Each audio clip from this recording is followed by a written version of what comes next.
જી આપ સૌ જાણો છો કે આપણા જિલ્લામાં 27 ગામોમાં આદિવાસી એટલે કે જનજાતીય વસ્તી નાગરિકો વસી રહ્યા છે.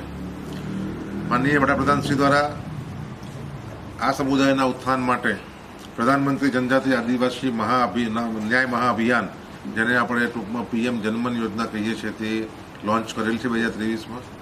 આ PM જનમન અંતર્ગત આપણે એક જનભાગીદારી અભિયાન તારીખ 18થી એટલે કે આજથી લઈને તારીખ 25 સુધી કરવા જઈ રહ્યા છીએ.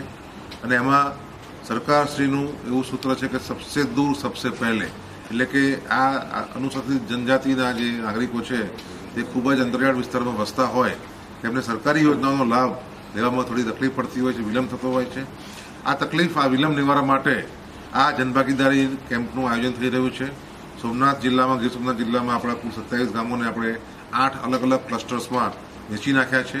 અને આ ક્લસ્ટર દીઠ કેમ્પનું સ્થળ નક્કી કરીને આવનારા એક અઠવાડિયામાં તમામ આ ક્લસ્ટર ઉપર કેમ્પ થશે. આ ક્લસ્ટરની દેખરેખ રાખવા માટે એક વર્ગ 1 અધિકારીની પણ નિમણૂક કરવામાં આવી છે. અને સમગ્ર કાર્યક્રમમાં જિલ્લાના જે આપણા નોડલ અધિકારી છે તે ડાયરેક્ટર DRDA શ્રી યોગેશ જોશી રહેનાર છે. દરરોજ શું કામગીરી થઈ તેની વિગતો અમારા જે પ્રાયોજન અધિકારી સોલંકી છે એ આપ સૌને આપશે.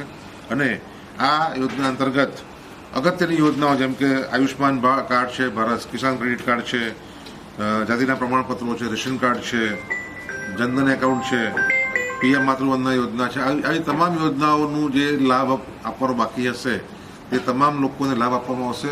અને સેચ્યુરેશન એટલે કે કોઈ પણ લાયક લાભાર્થી લાભથી વંચિત ના રહે તે અભિગમથી કામ કરવામાં આવશે. અને આ એક વીકમાં આ 27 ગામોમાં એક ડ્રાય મોડમાં, મિશન મોડમાં કામગીરી કરવામાં આવનાર છે.